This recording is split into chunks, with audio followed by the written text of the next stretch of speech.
Inflation rate dips still outpaces average wage gains.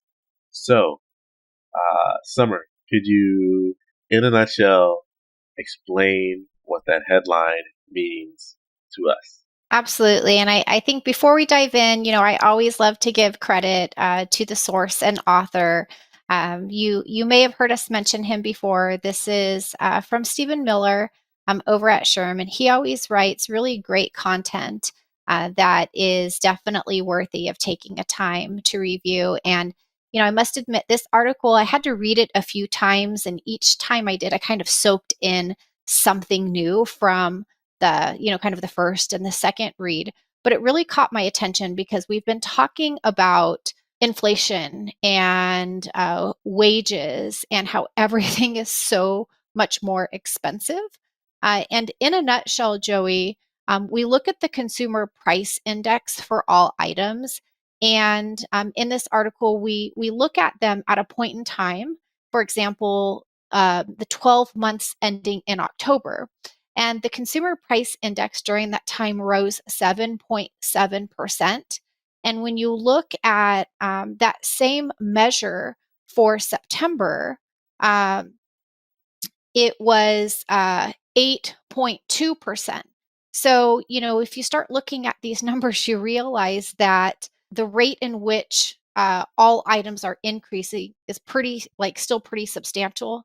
And I say that because on average, like when we look at a long period of like 1960 to like say 2021, the average inflation rate was only 3.8%. So without trying to throw too many numbers out there and make it really confusing, the reason why this is important is because these numbers, the inflation relative to workers' earnings, when you combine those together, workers are um, seeing an average reduction of their pay, of their take home pay, in the neighborhood of 2.8%. And that's a frightening number, really, just to kind of think about as a whole. Yeah, I was doing a quick math on that. So let's just make the numbers easy. If it's a 100K salary, that's your money is less effective because it's $2,800. It's like getting a $2,800 pay cut. Yeah, Yeah. it's pretty concerning. I think everybody has felt the pinch, but it was seeing these numbers and like how large they are compared to the average. And then also, this article breaks down the year over year inflation by expenditure, so that you can kind of see the categories where the increases are happening. And I thought, gosh, that would be really cool to talk about, because there are some ideas I think we probably have for people leaders on how they might be able to help offset some of the increases in these categories. Oh yeah, for sure. Let's go ahead and dive into the categories. And one that I want to take a look at. I know there's a list that we're going to cover. I am just staring at airline fares and how they are up 42.9% since this time last year. And I think about, having had the privilege to be a public speaker and travel to many places prior to the pandemic. When I tell you I've literally spoken in more countries in the past 3 years than I have in my whole life. It's because of the power of Zoom and internet, and not having to travel. But I could just imagine the expense that it would have been to bring me to, I guess most recently it was Europe, to bring me to Europe to speak. I mean, it's way, way expensive now. I hate numbers and math, but 42%, that's a lot. That's like going from $100 ticket to $142 ticket, or $1,000 ticket to $1,400 ticket. So it's a lot. But what are your thoughts?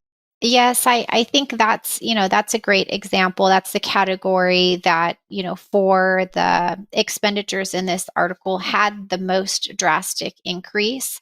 year over year. And when I think about uh, from a business leader's perspective, I would be thinking mostly about, well, how can I reduce travel that's not essential? And it's not really to penalize anybody, but it's simply to try to save money so that maybe that money can be reallocated in other areas that will have like a more direct impact to offset some of these other expenses. So, a few that I wanted to talk about. Well, first, let's start with health insurance because the health insurance category increased about 20.6%. That's a huge increase. I would say, I've worked in benefits for just about 25 years. And, the one thing that I always tried to avoid for those annual renewals was a double digit increase, right? So anything 10 or over was like going to be a huge impact. So here we're looking at 20 plus. And, as somebody who works in this space, it's really concerning because it is important for employees to and workers to have health insurance. But if it's going up drastically, then my recommendation is that companies look at how can they mitigate such a large increase being passed along to their team as well. Yeah, I could think of a few things, Summer, and maybe these are even shows in and of themselves. Maybe we'll do a show on like how to reevaluate your health insurance budget. But the Hmm. first thing is, having really good employee education around the plans that you're offering. Hmm. And that's definitely something that we work through with our customers of like, hey, making sure people have an awareness of what is a plan with a higher deductible. Why is it a higher deductible and lower monthly premium? What can you stack with that to help the employee realize some gains, whether that's through price decrease or tax savings?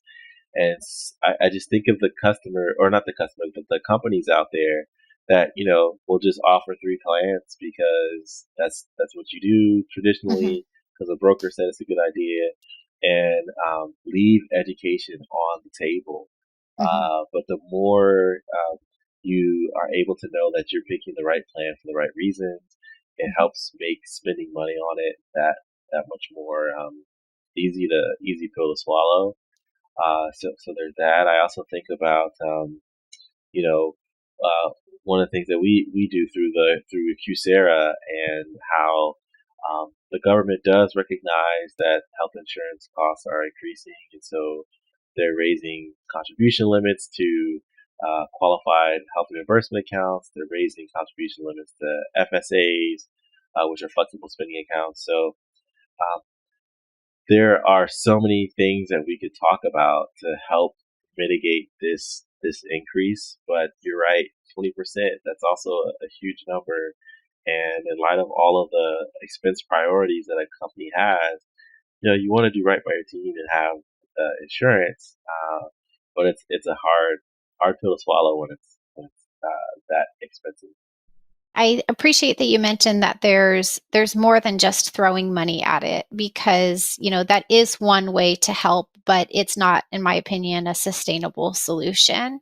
And I think on this topic, before we go on to the next one, I'd just like to say that there's a lot of fine tuning and like layering of different plans that companies may consider to help drive the overall costs down. And I think that that's where having an expert, even if you have a broker, to come on in and just provide a like unbiased, totally neutral perspective.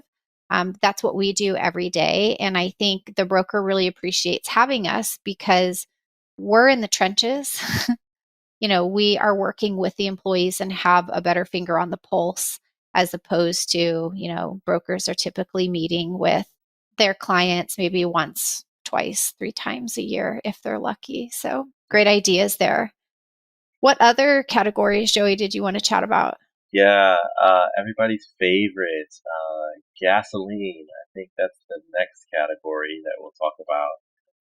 Up 17.5% year over year versus this time last year. And I think about gas from the standpoint of driving and commuting into work and whether or not we should be forcing people who can work from home to go into the office because Hmm.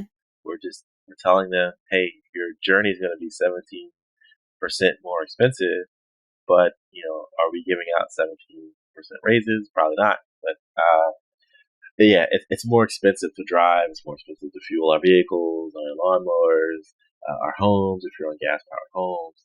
Um, yeah, gas powered boats, all of that. It's more expensive. Yeah, gasoline is definitely a painful one. I think we can all relate to. And for those workers that are working from home, it's actually a great segue into some of the other categories that I wanted to chat about, which were electricity and utility. So, like gas service to your home, because, uh, let's face it, when you're working from home, you're spending more time heating or cooling. And so, when you look at the effect of electricity going up an average of 14% and gas going up an average of 20%, those are huge numbers as well. So, I actually have some ideas that I'd love to chat with you about, Joey, on maybe considerations of what companies might be able to do to help their employees offset these costs as well. Yeah, let's hear it. Sure thing. So, I think if you were to ask your employees if their monthly bills in these area are higher from working from home, they'd say yes. I must admit that when I worked in an office, I didn't really think much about the fact that the heating and air was being provided for free. But now, definitely seeing the increase in those bills, I appreciate that, at Jumpstart, we have essentially a work from home stipend, and that is intended to help offset the costs of this being our office. And I think companies that aren't currently providing something of that sort should really consider it, because I think in absence of it, there are indirect costs being passed along to the team. And that can sometimes be difficult depending on individuals' financial situation. Yeah, the whole individual financial situation is a big thing because even though as an employer you know what a person's salary is, but we may not know the other side of that. Well, we for sure don't know the other side of that, which is expenses. And you know, um, thankfully, news just passed recently about student loans being payments being extended until I think June of 2023 or something like that.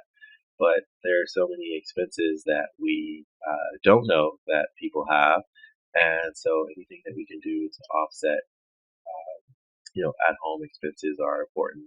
And another thing too, uh, yes, you can say to someone, well, we pay you a good salary. You should be able to work from home and pay the additional bills. But I think there's just something important and special about setting aside a specific stipend for those expenses because it shows that you as an employer are willing to go above and beyond to meet the needs where there is a demand, and also just kind of thinking through the fact that a person's salary should be like their take home pay. It's not like to to to pay the bills or affairs of working. So if you're not doing a stipend, definitely consider it and reach out to us if you want to know how to get it done. The parting thought that I had on that one, Joey, is specific to California, of course, because it's quite nuanced in regards to the law surrounding businesses and what they can and or cannot pass along to their workers. So the laws in California are pretty strict in this regard, and I think it's really important to like understand for each individual company like how the law applies to them, because yes, the law exists, but how it's applied and how it's executed can oftentimes be different from company to company. But oftentimes I have those questions like, okay, well, home internet, like I have a worker in California, do I have to reimburse them for that, or what about their cell phone?